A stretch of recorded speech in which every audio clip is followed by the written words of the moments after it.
As the U.S. presidential candidates draw their campaigns to a close, Democrat Kamala Harris and her Republican opponent Donald Trump struck contrasting tones on Sunday.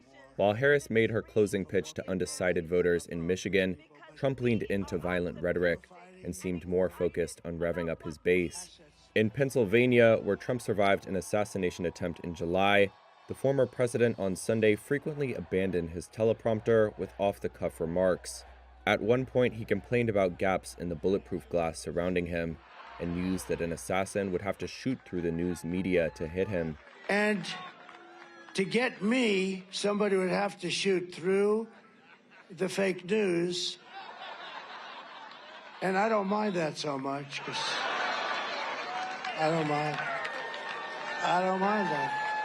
Though Trump frequently bashes the media at his rallies and has tried to turn public opinion against them, a campaign spokesperson said the comment was not directed toward the media, but rather, quote, threats against them that were spurred on by dangerous rhetoric from Democrats.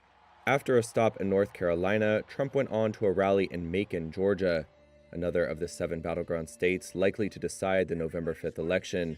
Trump called the United States a, quote, nation in decline, and warned without evidence of a second Great Depression with, quote, people jumping off buildings.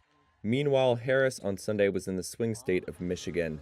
She first spoke to parishioners at a historically black church in Detroit before heading on to a rally in East Lansing, where she courted the state's 200,000 Arab Americans.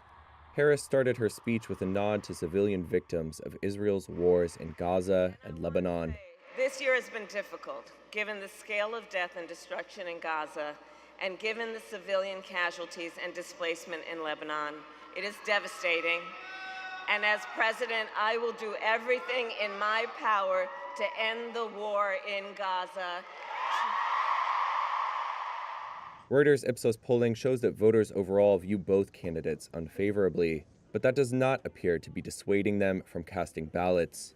Data from the University of Florida's election lab showed that more than 78 million Americans have already voted early. That's nearly half of the total votes that were cast in 2020, in which U.S. voter turnout was the highest in more than a century.